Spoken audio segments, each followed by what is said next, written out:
सभी स्टूडेंट्स को नमस्कार बेटा। सबसे पहले तो आप सभी का हार्दिक अभिनंदन और स्वागत। और ये वीडियो जो है इकोनॉमिक्स के बच्चों के लिए है, बीए पार्ट फर्स्ट का, यानी सेमेस्टर 1 है और रेगुलर प्राइवेट दोनों बच्चों के लिए है। पैटर्न पूरा मैं समझा दूंगा। ये इकोनॉमिक्स जो है रेगुलर प्राइवेट सबके लिए होता है। रेगुलर बच्चों के जो है मिड टर्म होगा या हो चुका है ज़्यादातर का, जिनका नहीं हुआ है उनका हो जाएगा। और जो प्राइवेट स्टूडेंट हैं, एग्जैक्टली जो रेगुलर स्टूडेंट है ना, रेगुलर और प्राइवेट दोनों बच्चों की यहाँ पर बात हो रही है। तो रेगुलर जो स्टूडेंट्स हैं उनको और प्राइवेट दोनों के लिए है। प्राइवेट के असाइनमेंट बनेंगे, उसके टॉपिक मैं बहुत जल्दी आप लोगों के साथ साझा करूँगा कि कैसे बनाना है। पेपर का नाम यदि फर्स्ट सेमेस्टर की बात करें तो इकोनॉमिक कॉन्सेप्ट एंड मेथड है। टॉपिक्स और इम्पोर्टेंट चीज़ें जो है साझा करूँगा मैं इस वीडियो में, तो आप लोग थोड़ा सा अच्छे से रीड करिएगा। कोशिश करूँगा इनके कुछ इंपॉर्टेंट टॉपिक्स के ऊपर वीडियो बनाने की, तो वहाँ से भी आपको हेल्प मिल जाएगी और बहुत सिंपल तरीके से चीज़ों को साझा किया जाएगा। देखिए यहाँ इकोनॉमिक्स थोड़ा सा बड़ा सब्जेक्ट पड़ जाता है, इसलिए मेरा ये मानना है कि आप लोग इसको थोड़ा सा अच्छे से ही देखें तो ज़्यादा बेटर है। पहला यहाँ पर है व्हाट इज इकोनॉमिक्स, यानी अर्थशास्त्र क्या है, उसकी प्रकृति, विषय वस्तु और स्कोप ऑफ इकोनॉमिक्स, यानी अर्थशास्त्र का क्षेत्र क्या है। अब ये सब्जेक्ट मैटर और स्कोप एक प्रकार से एक ही चीज़ है, तो इसको आप यहाँ से रीड करें। ये क्वेश्चन तो ये बन गया कि अर्थशास्त्र की प्रकृति, क्षेत्र और अर्थ क्या है, पहला क्वेश्चन। एक बहुत सिंपल सा क्वेश्चन बनता है, distinctions between micro and macro economics. अब ये बहुत साधारण क्वेश्चन है, इसको लेकर के बहुत चर्चा नहीं की जानी चाहिए, लेकिन इम्पोर्टेंट ज़रूर है ये अभी भी एग्जाम के परसेप्शन से देखा जाए तो। और पॉजिटिव और नॉर्मेटिव इकोनॉमिक्स हमेशा से ही महत्वपूर्ण क्वेश्चन रहा है। इसका मतलब रहा कि पॉजिटिव और नॉर्मेटिव इकोनॉमिक्स का मतलब है सकारात्मक और नकारात्मक या आदर्शात्मक अर्थशास्त्र में क्या अंतर है। बेसिक इकोनॉमिक प्रॉब्लम यानी मूलभूत आर्थिक समस्या क्या है। अब ये पहली यूनिट बहुत बड़ी है, मैं कोशिश करूँगा कि इसको आप लोगों के साथ साझा कर दूँ बहुत जल्दी, 1-2 दिन में ही।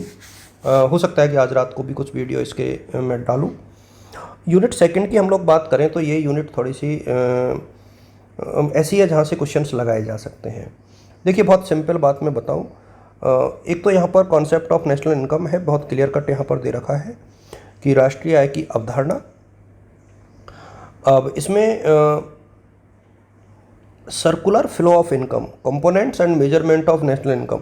अब यहाँ पर मेजरमेंट आपको याद करना चाहिए कि मापने की विधियाँ कौन कौन सी हैं। राष्ट्रीय आय को मापने की विधियाँ जो है आपको याद कर लेनी चाहिए, तीनों विधियाँ।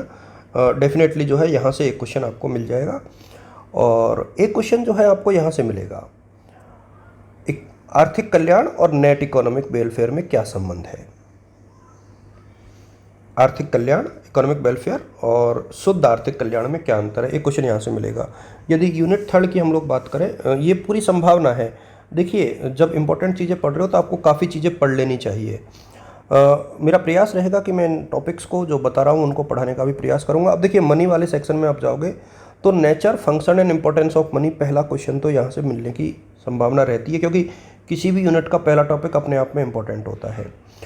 इसके बाद जो है मेरा ये मानना है कि एक क्वेश्चन आपको ये पूरा देखना चाहिए, functions of commercial and central bank, यानी जो केंद्रीय बैंक और व्यापारिक बैंक है उनके कार्य कौन कौन से हैं। तो यदि दोनों चीज़ें आप पढ़ लेते हो तो मेरे सामने आपका क्वेश्चन जो है कंप्लीट हो जाता है। इसके बाद the concept of demand for money and supply, यानी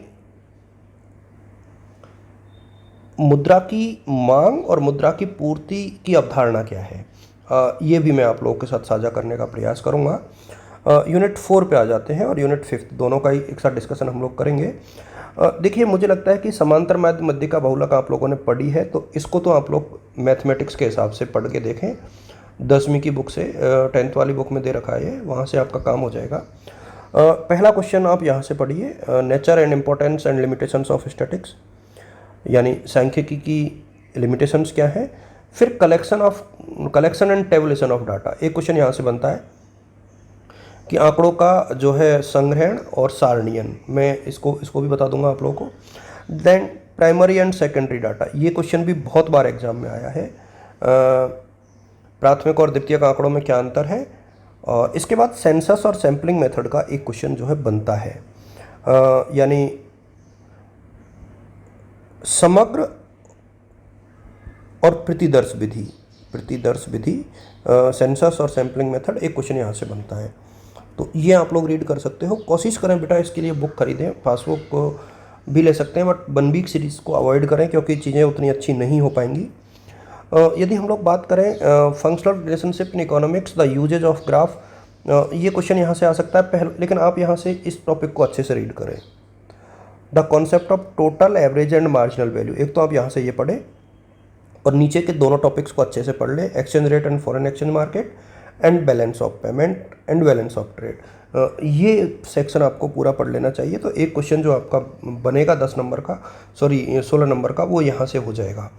तो ये थोड़ा सा इसमें लिखने में भी दिक्कत आ सकती है क्योंकि बहुत ज़्यादा बड़ा पोर्शन नहीं है। पेपर का पैटर्न मैंने आप लोगों को बताया था कि इसमें भी सेक्शन ए में 10 क्वेश्चन आएंगे 2-2 नंबर के, और 16-16 नंबर के 5 क्वेश्चन। यहाँ हर क्वेश्चन में एक चॉइस रहेगी।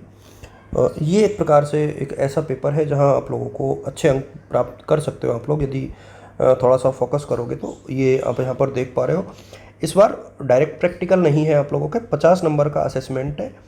प्राइवेट बच्चों के लिए ये असाइनमेंट के रूप में होगा और रेगुलर बच्चों के लिए मिड टर्म और दूसरे तरीके से होगा। और बेटा ये सारी डिटेल्स आप लोगों को मिलेगी टेलीग्राम और व्हाट्सएप दोनों जगह। तो आप लोग टेलीग्राम ग्रुप ज्वाइन करके रखें, वहाँ से आपको काफ़ी चीज़ें मिल जाएंगी। आप सभी को शुभकामनाएं।